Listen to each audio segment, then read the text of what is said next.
वास्तविकता में अध्यात्म क्या है और इसे जीवन में कैसे उतार सकते हैं? आत्म स्वरूप का अनुभव हो जाना अध्यात्म है। स्थूल शरीर, सूक्ष्म शरीर, कारण शरीर, तीनों शरीरों से राग मुक्त हो जाना, काम, क्रोध, लोभ, मोह, मद, मत्सर इनके प्रभाव से रहित हो जाना, मान, अपमान, सुख, दुख, लाभ, हानि इनके प्रभाव से ऊपर उठ जाना, उसे अध्यात्म कहते हैं।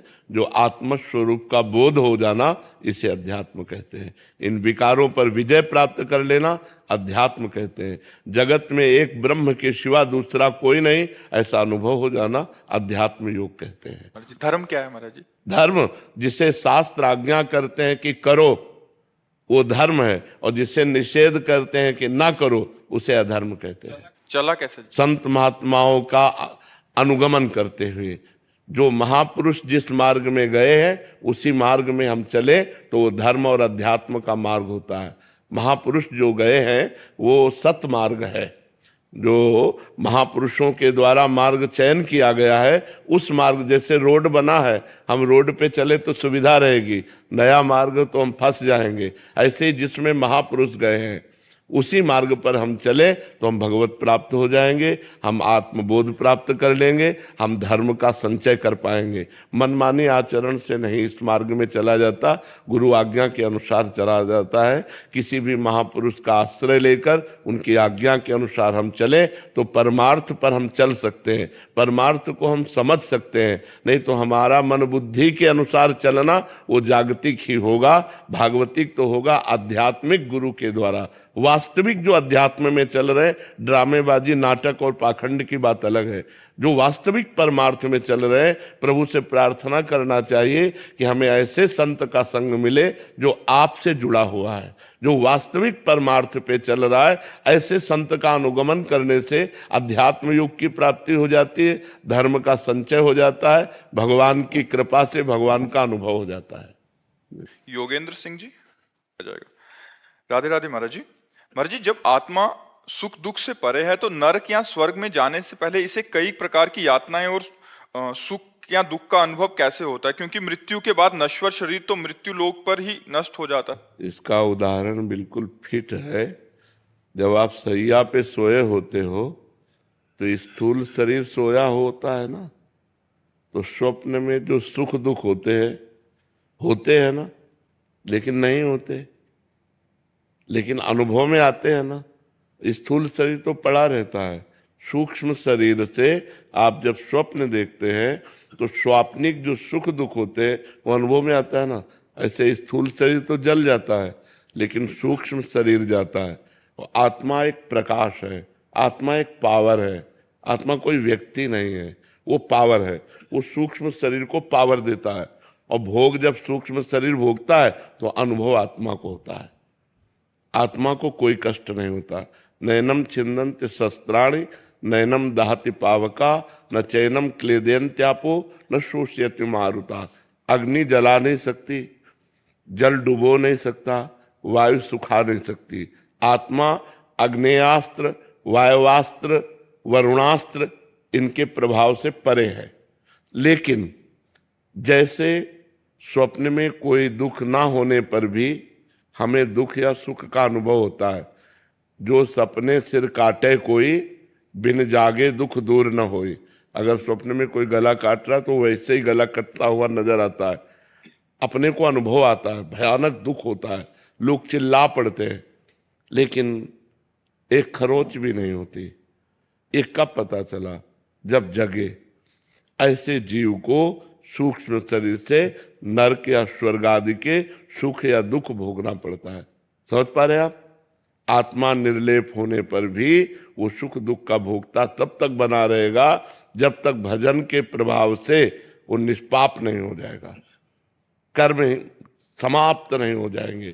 तब तक एक कर्म परंपरा, बार बार जन्म, बार बार मरण, बार बार दुख, बार बार सुख भोगना पड़ेगा। इसीलिए अध्यात्म शास्त्र है कि हम अध्यात्म गुरु बनाएं, उनके अनुसार उपासना करें, तो इस पापों से मुक्त होकर हम भगवान को प्राप्त हो जाएं। जब तक भगवत प्राप्ति नहीं होती तब तक ये सुख दुख स्वप्न की तरह भोगने पड़ेंगे। यद्यपि बिल्कुल मिथ्या है, अब जैसे सपने में कोई डूब रहा है तो बाहर से हम उसकी नाव की व्यवस्था कर दें, तैराक की व्यवस्था कर दें, लेकिन हम उसे बचा नहीं सकते। उसे बचाने का एक उपाय जगा दो।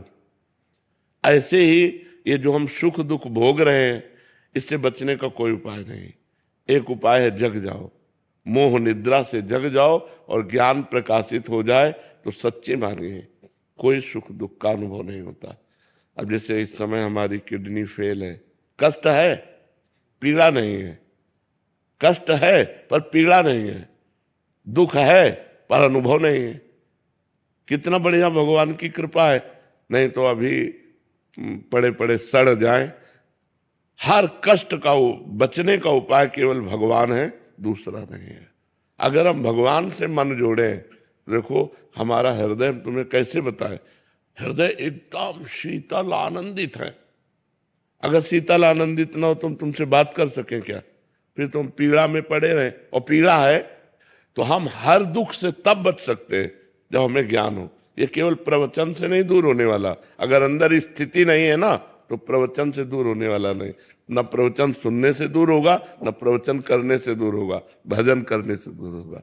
अगर हम भजन करें तो अज्ञान का नाश हो जाए, तब हम ये देखेंगे कि सुख दुख से परे आत्मा है। और जब तक भजन नहीं करेंगे तब तक मलिनता होने के कारण, जैसे स्वप्न में कोई दुख सुख नहीं होता, ये जगने पर पता चलता है, ऐसे ही जब तक हम मोह में फंसे हैं तब तक सुख दुख भोगना पड़ेगा।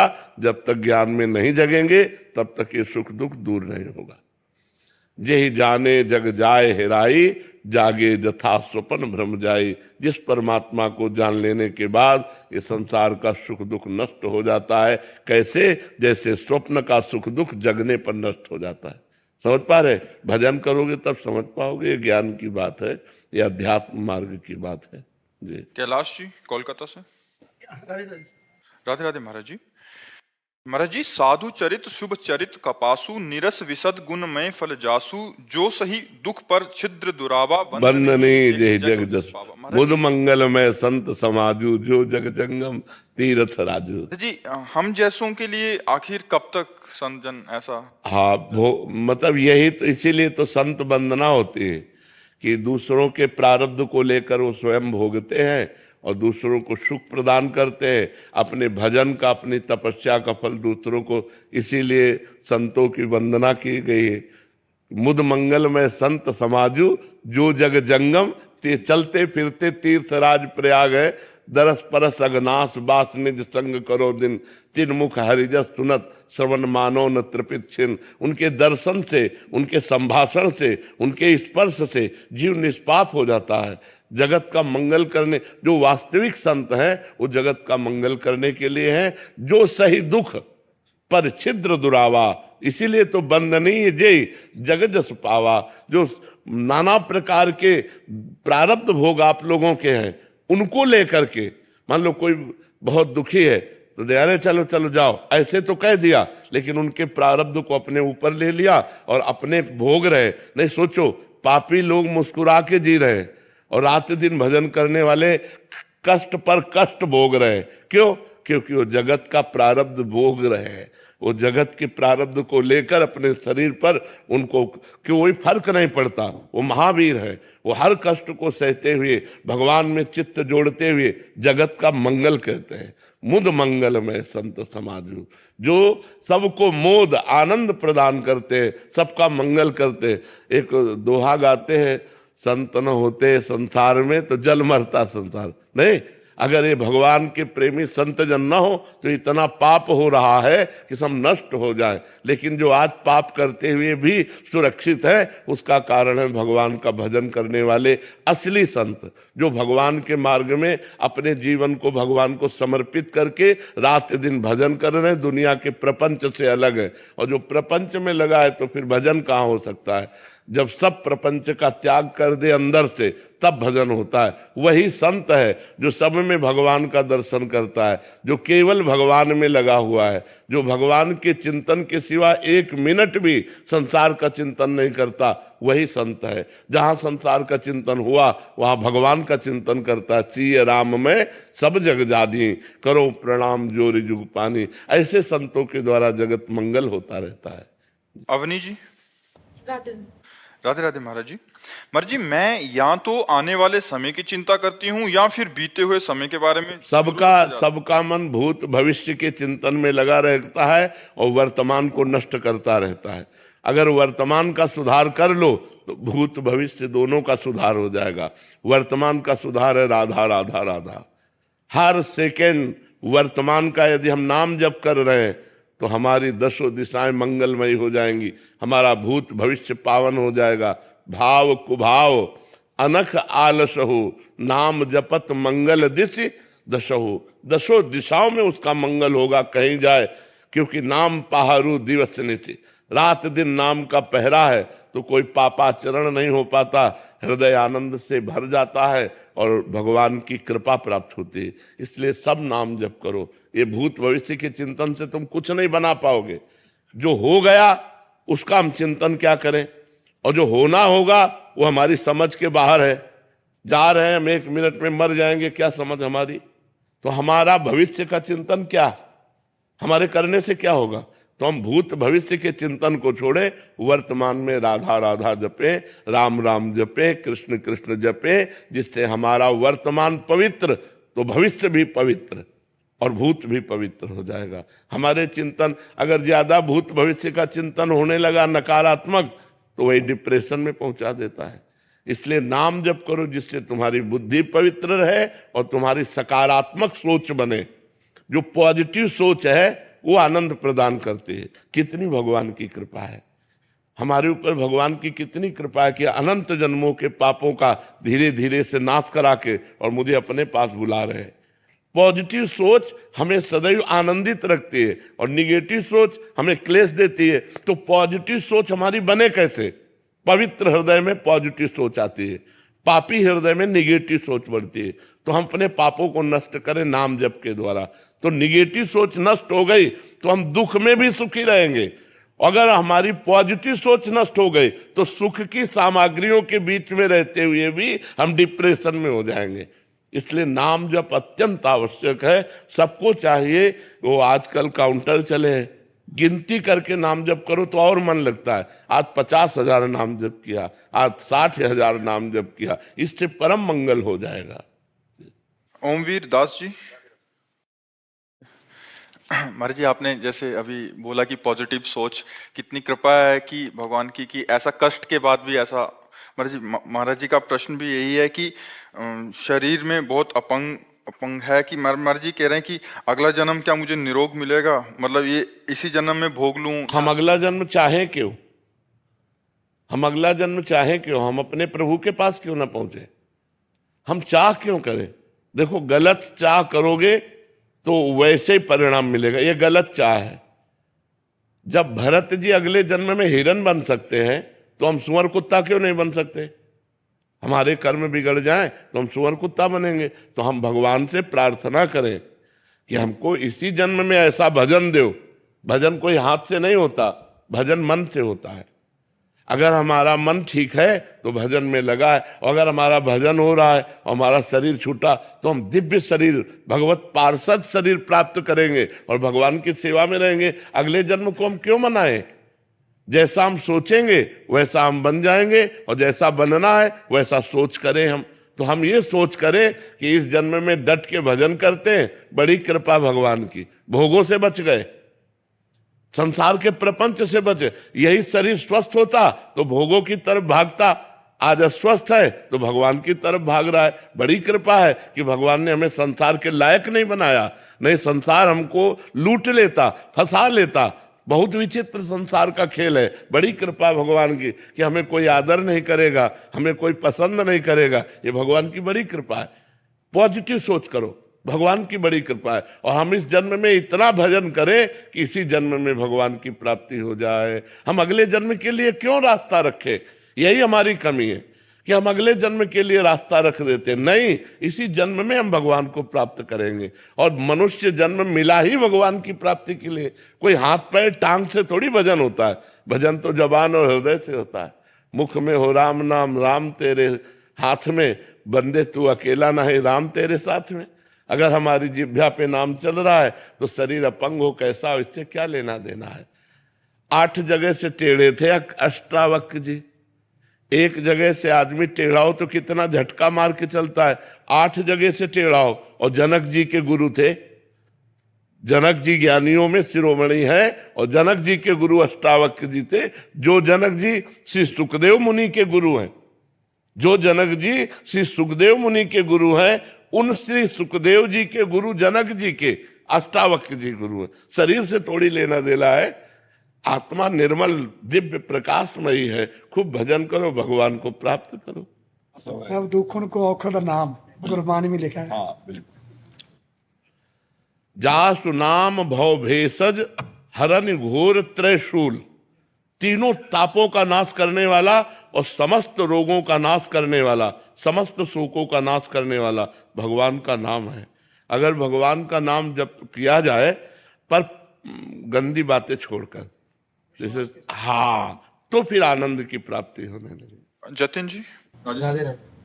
राधे राधे महाराज जी। महाराज जी, सही मार्ग पर चलने के कारण महाराज जी अकेलापन बढ़ता जा रहा है। क्या ये सच्चे साधक की प्रकृति है? इससे कैसे उभरें या नहीं, उभरना नहीं, इसी पे रहना है। सबसे प्रेम करो, सबसे व्यवहार करो। सब जीवन सो प्रीति सिद्धांत है, लेकिन रीति निभाता अपनी। असंग रहो, सब में भगवत भाव से प्रेम करो और अपने को अकेला समझो। अपना अकेलापन प्रभु के साथ जोड़ दो। मेरे तो गिरधर गोपाल, दूसरों न कोई, बस जीवन सार्थक हो जाएगा। और जो यहां किसी को संगी बनाता है उसे रोना ही पड़ता है। अच्छा, यहां मरना सबको है, एक दिन मरना सबको है। हम सबकी तारीख और समय बिल्कुल निश्चित है। तो मरने के पहले वो कर लो ना जो मरने पर विजय प्राप्त करावे, वो है भजन। और वो कोई करना नहीं चाहता। जहां दिमाग में थोड़ा आया तो शराब पी लिए, व्यभिचार कर लिए, गंदी आदतें करके और मन को मलिन कर लिया और सोचते हैं हम मौज में हैं, हम शांति में हैं, हम आनंद में। कभी नहीं। भगवान से चित्त जोड़े बिना आनंद में नहीं। और जब सतमार्ग में चलोगे तो एक ही साथी है, वो भगवान। और दूसरा साथी भी बनाना नहीं चाहिए। अपने मन की बात केवल भगवान से कहनी चाहिए। वही सुनते हैं और वही निराकरण करते हैं। और अपने मन की कमजोरी या बात किसी से कह दें तो उसका दुरुपयोग हो जाएगा। रहीमन मन की मन व्यथा रखिए मन में गोए, सुन इठ लई हैं लोग सब बाट न ले है कोई। इसलिए अकेलापन बहुत सुंदर। असंगो हम पुरुषा, नाम जप करो, सबसे प्रीति का व्यवहार करो और अलग रहो। कोई गंदे आचरण नहीं। तो आप देखो, गृहस्थी में रहते हुए आप संत हो जाओगे, साधु हो जाओगे, गृहस्थी में रहते हुए। सुशीला जी। राधे राधे। राधे राधे महाराज जी। महाराज जी, मैं पिछले कुछ वर्षों से गुरु परंपरा से आए हुए गुरुदेव के वेदांत अध्ययन कर रही हूँ। श्रवण तो कर लेती हूँ मगर मनन व निरिध्यासन में आगे नहीं बढ़ पा रही। ज्ञान, कर्म और भक्ति का समन्वय बिना नाम जप के नहीं होगा। बिना नाम जप के केवल सुनने से वेदांत का अनुभव नहीं होता। खूब नाम जप करो, सब अनुभव हो जाएगा। राम राम नहीं कह पाते थे, मरा मरा शुरू किया तो ब्रह्म ऋषि हो गए कि नहीं हो गए? तो नाम जप करो। नाम जप करने से ही मंगल होगा। नाम जप बिना किए वेदांत सुन ले, सुनने मात्र से थोड़ी ज्ञान हो जाएगा। अंदर कूड़ा करकट भरा हुआ है, पहले उसे निकालो। वो निकलेगा भजन से। जितने भी ब्रह्म ऋषि हुए, जितने भी महात्मा हुए, सब भजन के बल से हुए। अगर भजन नहीं है तो केवल उपदेश सुनने और कहने से कोई ब्रह्म ऋषि नहीं हो जाता, कोई ब्रह्म बोध संपन्न नहीं हो जाता। भूमिका जी। राधे राधे। राधे राधे महाराज जी। महाराज जी, आप कह रहे हैं कि आप भाग्य पे बहुत विश्वास करते हैं, पर मैं जिससे मिलती हूँ मुझे लगता है कि राधा रानी ने उसे भेजा है। पर जब संबंध दृढ़ हो जाता है तो फिर बाद में दुख होता है और वो व्यक्ति दुखी करता है। तो महाराज जी, ऐसे में कैसे समझें कि सामने वाले। पहले बताओ, भाग्य किसे कहते हैं? जो लिखा होता है नहीं, वो क्या लिखा होता है? भाग्य किसे कहते हैं, बात समझो। जो हमने पूर्व में पाप कर्म किए हैं या पुण्य कर्म किए हैं, उनके परिणाम से दुख या सुख की घटनात्मक जो वृत्तियां लिखी उसे भाग्य कहते हैं। भाग्य कोई देवता थोड़ी है, हम नया भाग्य रचने के लिए आए हैं। हम मनुष्य हैं, भगवान के अंश हैं, हम नए भाग्य की रचना करेंगे। जो पुराना भाग्य हमें दुख देने वाला है उसको नष्ट करेंगे, उसको रौंद डालेंगे और नए भाग्य की रचना करें। नए भाग्य की रचना कब होगी? जब भगवान का भजन होगा, भगवान का चिंतन होगा, भगवान की लीला कथा सुनोगे और चरित्र पवित्र रखोगे। आज हमारा समाज चरित्रहीन हो रहा है। ये गर्लफ्रेंड, बॉयफ्रेंड, पराये पुरुष से व्यभिचार, ये बहुत हानि। एक वो अंग्रेजी में money is loss, nothing is loss, health is loss, something is loss, character is loss, everything is loss है। अब विचार करो, आज हमारे समाज का विचार उल्टा हो रहा है, नहीं हो रहा? बिल्कुल ऐसे ही चल रहा है। बॉयफ्रेंड ब्रेकअप, बॉयफ्रेंड, ये चरित्रहीनता नहीं बढ़ रही है। अपने पति को भगवान मानने वाला ये देश है, भारत देश है, जहां पे अपने पति को भगवान माना गया और जहां अपनी पत्नी को अर्धांग माना गया, अपना अर्धांग माना गया। ये वो देश है, ये वो देश नहीं कि आज इनके साथ, कल उनके साथ, परसों उनके साथ। तो यदि हमारा चरित्र सही रहेगा और हम भगवान के लीला चरित्रों को सुनेंगे और नाम जप करेंगे और धर्म से चलेंगे, तो किसी के द्वारा दिए हुए दुख का प्रभाव हमारे ऊपर नहीं पड़ेगा। यहां तक कि अपने शरीर के भी दुखी होने पर कोई प्रभाव नहीं पड़ेगा। भगवान में अपार सामर्थ्य है। अगर आज हम भगवान से न जुड़े होते तो बिस्तर में पड़े होते। भगवान से जुड़े हैं तो शरीर की स्थिति बड़ी नाजुक है, लेकिन हम सिंह की तरह दहाड़ रहे। मरते होंगे तो भी प्रवचन करके मरेंगे। हमको इस बात की चिंता नहीं रह गई कि मुझे मरना है या मेरा शरीर छूटना है। भगवान से जुड़ जाओ। बड़े महापुरुष के तुम अंश हो, बंदे महापुरुष ते चरणारविंदम, भगवान के अंश हो। अगर प्रभु को साथ लिए हो तो जीत जाओगे, नहीं तो हारना पड़ेगा। ये हारने का देश है। संसार में जिससे प्यार करोगे वो तुम्हें अंत में रुलाएगा जरूर। हम पक्की बात कहते हैं, अंत में तुम्हें रुलाएगा, परिणाम ये देगा। अगर भगवान से प्यार करोगे तो अंत में मुस्कुराते हुए जाओगे, तुम्हारा अंत बहुत अच्छा होगा।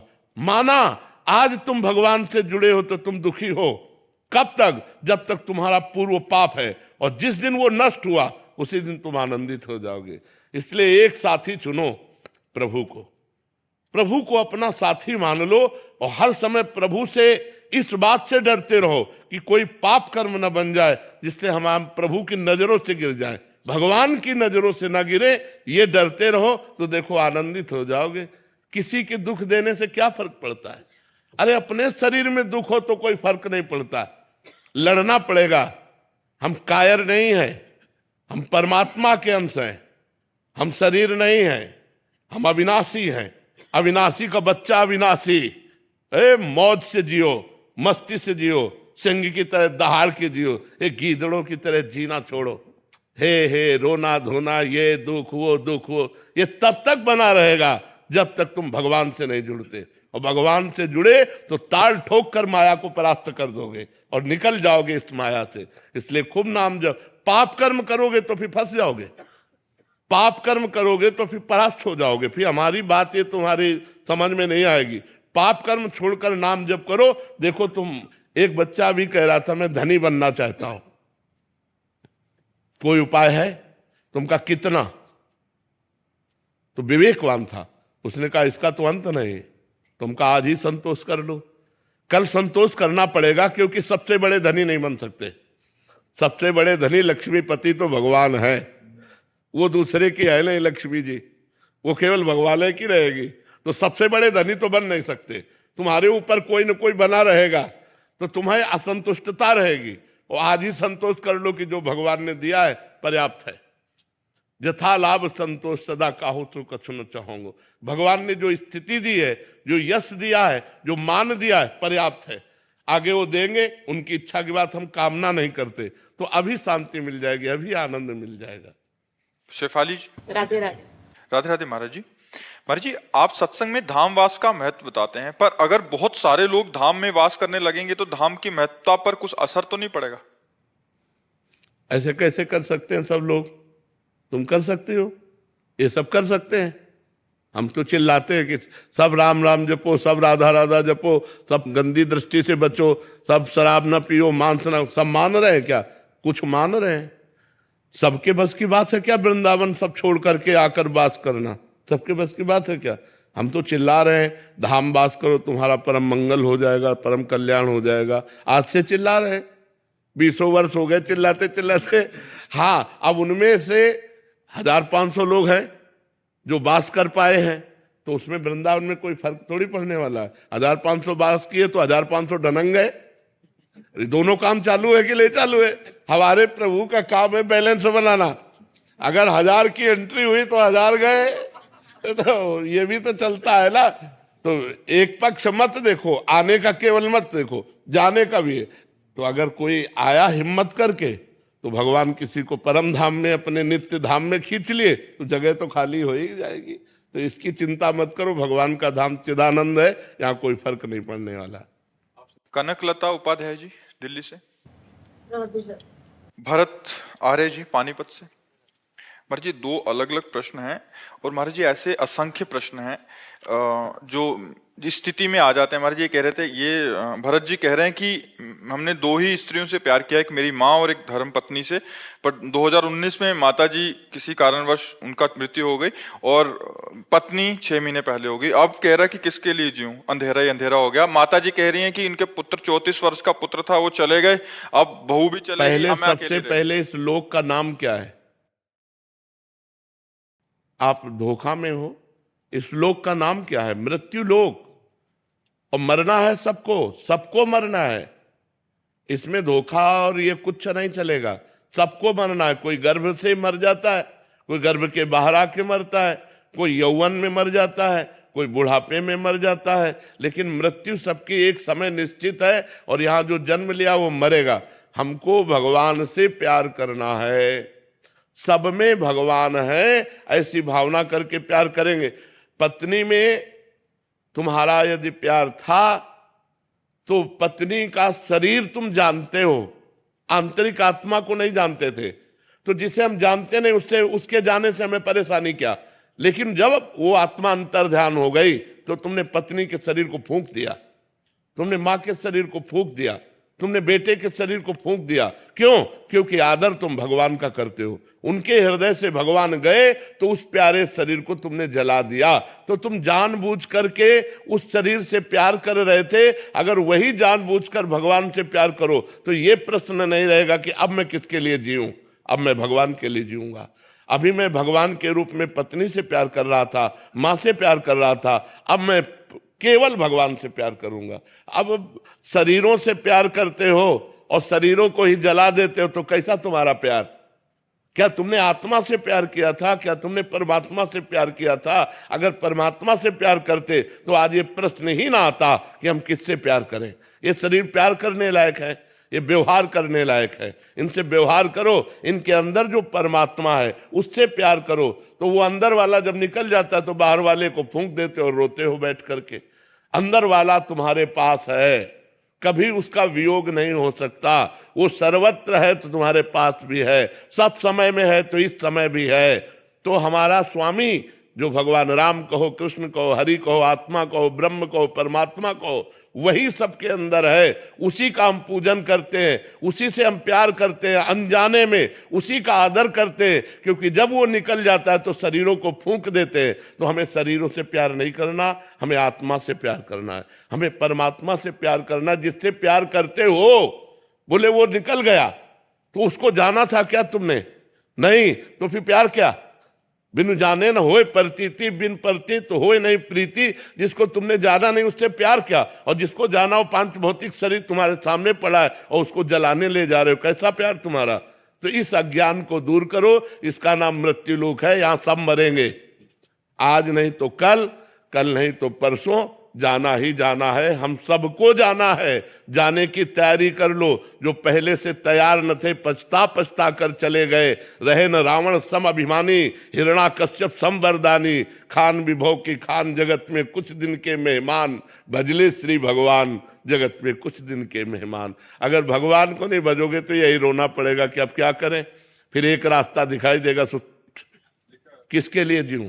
लिखा है कि अभी तो लगता है मर जाऊं। अरे हम बता रहे ना, एक ही रास्ता, तो क्या 5 स्टार होटल रखा है, मरने के बाद तुम्हारे दुर्गति हो जाएगी, प्रेत बनोगे जा करके, न माँ से मिलना होगा, न पत्नी से मिलना होगा, न पुत्र से मिलना होगा, भूत बनोगे और भटकते घूमोगे। इसलिए नाम जप करो, भगवान का आश्रय लो और जीना सीखो, संघर्ष से लड़ना सीखो, संघर्ष करो, जिंदगी से लड़ना सीखो, हारना नहीं। सच्ची मानो, ये मनुष्य जन्म है, हम अविनाशी हैं, परमात्मा के अंश, दहाड़ना सीखो, हर कष्ट को गले लगाना सीखो, हर संघर्ष को रौंदना सीखो। यार बिल्ली कुत्ते की तरह रो करके मर जाना ये मनुष्य जन्म नहीं है।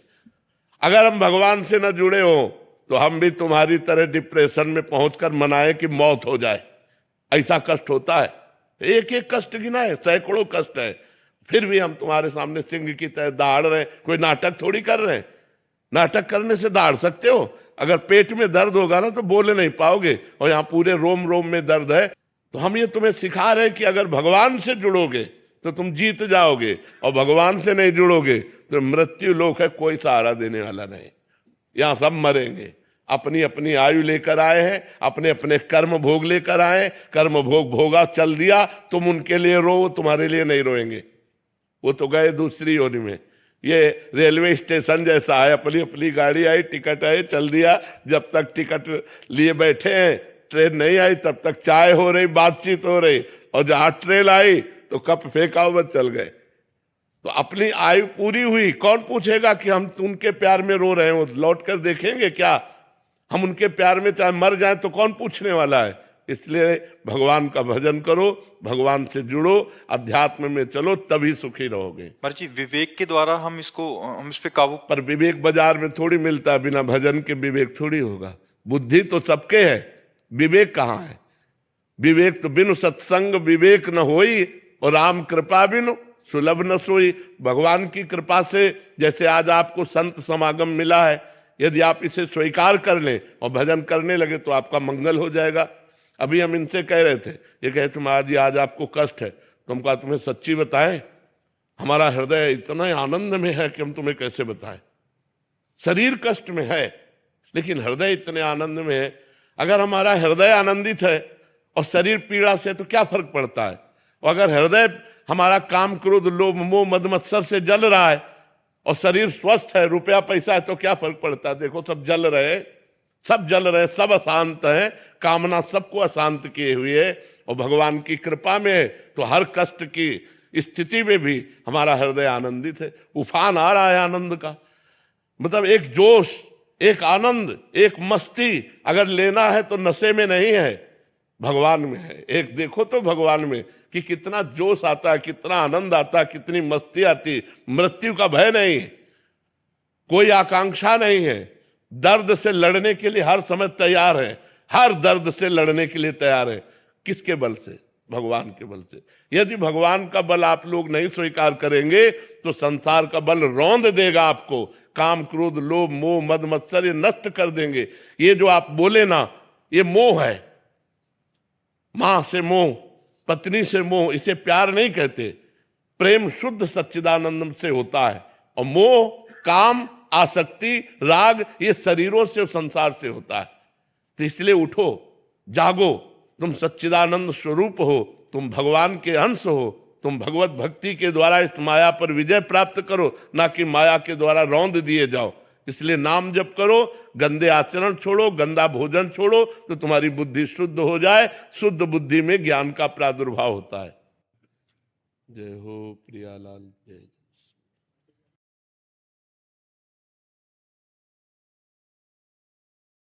बस भगवान का नाम स्मरण करते रहिए और समाज में भगवान की भावना करके सेवा करिए।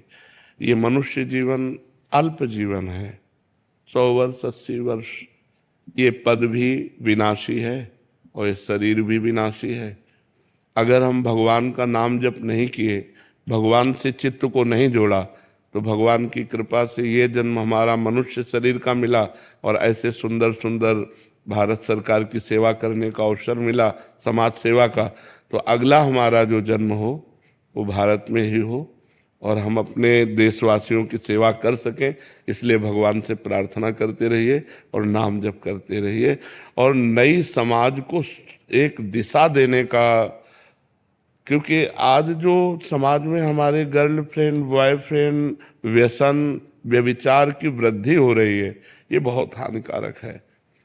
अध्यात्म के बिना आधुनिक पढ़ाई खूब पढ़ रहे हैं, पति पत्नी में प्यार नहीं, भाई भाई में प्यार नहीं है, एक दूसरे की हत्या कर रहे हैं। तो अगर हम समाज को जागृत कर पावें तो हमारा समाज सुधार। जैसे आप अर्थ का सहयोग दे सकते हैं, भाषा का सहयोग दे सकते हैं, लेकिन चरित्र का सुधार नहीं हो रहा। व्यसन युक्त नई पीढ़ी हो रही, जो विद्यार्थी जन है वो व्यसन युक्त हो रहे, नशेबाजी में पड़ रहे हैं, जो नए बच्चे हैं व्यभिचार में फंस रहे हैं। इससे हमारे भारत का जो आगे का स्वरूप है वो नई पीढ़ी है और ये नई पीढ़ी गलत आचरणों में जा रही है। तो एक बार शिक्षा मंत्री जी आए थे, उनसे भी प्रार्थना की थी कि आप कृपा करके ऐसी शिक्षाओं का प्रकाश डालें जिससे हमारे पूर्वज जो सतमार्ग में गए हैं वो बच्चे ग्रहण कर सके। तो जहाँ तक हो सके व्यसन मुक्त कीजिए और व्यभिचार मुक्त कीजिए, क्योंकि व्यभिचार अगर हमारे जीवन में है या हमारे समाज के जीवन में है तो पतित होगा, और व्यसन जीवन में है तो वो पतन करेगा। अगर व्यसन और व्यभिचार दो पर अंकुश हो जाए तो हमारा भारत खुशहाल हो जाए। देखो, ड्रग्स है, शराब है, हुक्का है, इससे शरीर अस्वस्थ होता है, मानसिकताएं बिगड़ती हैं। तो कुछ ऐसा कीजिए जिससे समाज में दो बातें छूटे, व्यभिचार और व्यसन। ये व्यसन और व्यभिचार हमारे नई पीढ़ी को खोखला कर रही। जब हमारे सामने आते हैं ना एकांतिक में और उनकी जब जीवन दशा देखते हैं तो अधिकतर नौजवान व्यसन में फंस रहा है, व्यभिचार में फंस रहा है। तो कुछ ऐसा कीजिए, क्या उपाय हो सकता है? उसका ये समाज को जागरूकता करना यही है। और हाँ, इस जब तक वो अध्यात्म से नहीं जुड़ेंगे, अध्यात्म में जागृत नहीं होंगे, तब तक मन को सुखी करने के यही उपाय हैं। तो ये समाज का स्वरूप थोड़ा बदलना चाहिए। जैसे प्रगट में हम धन का सहयोग समाज को कर सकते हैं, मकान बनवा सकते हैं, लेकिन उनके चरित्र बिगड़े हुए हैं तो उनको शांति कहाँ से प्राप्त होगी? उनकी बुद्धि बिगड़ी हुई है तो शांति कहाँ से प्राप्त होगी? जरा जरा से लोभ के लिए भाई भाई का हतन कर रहा है, तो बूढ़े माता पिता को गली में निकाल के खड़ा कर दिया जा रहा है। तो आज जो हमारे नई पीढ़ी की बौद्धिक स्थिति है वो थोड़ा बहुत नाजुक होती जा रही है। आधुनिक पढ़ाई में तो बहुत ग्रेजुएट है, लेकिन अध्यात्म में शून्य होने के कारण वो स्वयं अशांत है और अपने परिवार को भी अशांत कर रहे हैं। तो हमें लगता है थोड़ा समाज को इस रूप में जागरूक किया जाए, स्वयं कोई नशा न करे, स्वयं व्यभिचार न करे, अपनी स्त्री के सिवा छोड़कर पत्नी के सिवा किसी ऐसा न करे। जो आप कह रहे हैं ये बहुत अच्छी बात है। गांव में जो विचार था वो धीरे धीरे पवित्रता का नाश हो रहा है, चरित्र की हानि हो रही, बहुत हानि हो रही है। तो अब देखो, आप लोग समर्थ हो, आप देखो इसे